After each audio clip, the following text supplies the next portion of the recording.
boss, andito tayo ngayon sa speed check.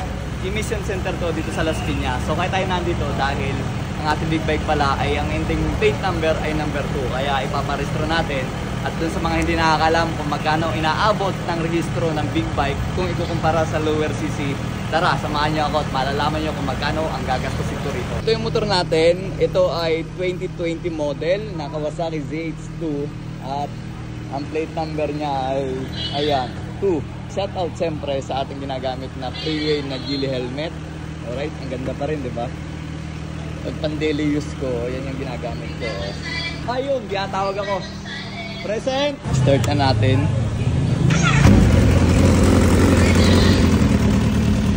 Alright, ayan, dahil nakasalang na sa emission center.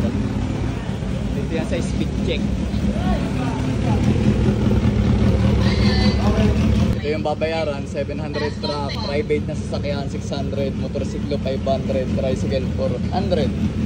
Pinakamurang tricycle. Yes po, bayad na. So, bayad tayo 500. Ayun o, 500 pesos motorcycle.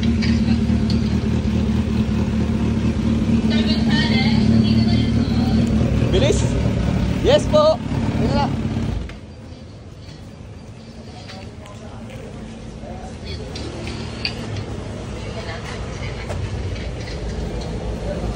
Ayun o, ang bilis o. Nakuha ko na agad yung result. Uy, WR1552. Ang ganda o. Kailangan ng perma yan. Hindi tatanggapin doon sa, ayun o. After natin makuha yung result doon, ito, diretso tayo dito sa malapit lang. Ayan o. Sa Binet Motor Car Insurance TPL.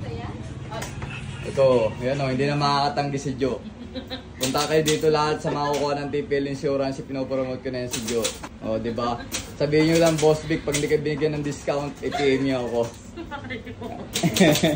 Yan, dito lagi ako nakuha ng insurance, diba Joe? O, suki naman eh. Mapasasakya, mapamotor, mapatricycle. Ito na, 650 ang binayaran natin sa TPL. Ayan, after na ma-authenticate, diretso tayo rito sa compound na mismo ng LTO dito sa Las Piñas. Motor Vehicle Registration and Inspection Area dito sa ating district office ng Las Piñas. Ito mga kaibigan nating guwapings. Tamo, mag-aalas 5 na, naandito pa rin, no? Oh, bablab ka. Kaya nga, mag-aalas 5 na, naandito pa rin. Masisipag talaga itong mga to eh. I-inspection yan. Ayan na, oh, napirmahan na nila yung inspection form. Diretso na tayo sa pila. Ang kagandaan dito, walang nakapila, oh, sakto-sakto. Iikot tayo doon. Papunta roon, diretso na sa loob. Ayun, oh, kakukuha lang ng form ko, nasa loob na agad. Ayun, oh, mga tropa, oh, shout out. Hello, ano, sticker? Ayos, wala akong dala. Dala ko yung big bike. Ito pala yung ending. Paparehistro ko, shout out na lang, shout out. Ayun, oh, nakapila. Pila ko ha, dito ako. Pagkapasa ko ng papel doon sa window 1, encoding yun, may bibigay silang acknowledgement slip. Ito yung babayaran sa kahera sa window 9. Kung magkano yung nakalagay dito, 277. Yun yung babayaran natin doon sa window.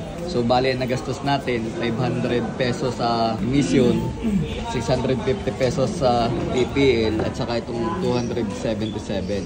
Ayan, total na nagastos natin sa rehistro ng ating big bike ay 1,427 pesos. So ayan mga boss, nakuha na natin ang ating rehistro. Ito yung maliit lang, yung print nila. Ang binayaran natin talaga ay 277 pesos lang.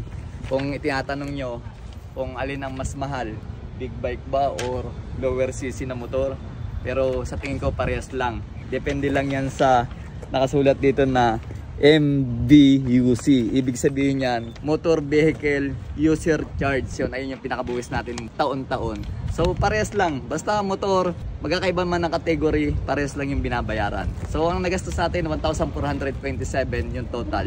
At siyempre, shout out sa ating cameraman. Sa likod ng camera, ang ating kasamahan. Nag-restro din kayo, no? O, shout out, taga saan kayo? O, dito lang, malapit lang pala. Diyan lang ako sa SM South Mall. Ride safe, brother.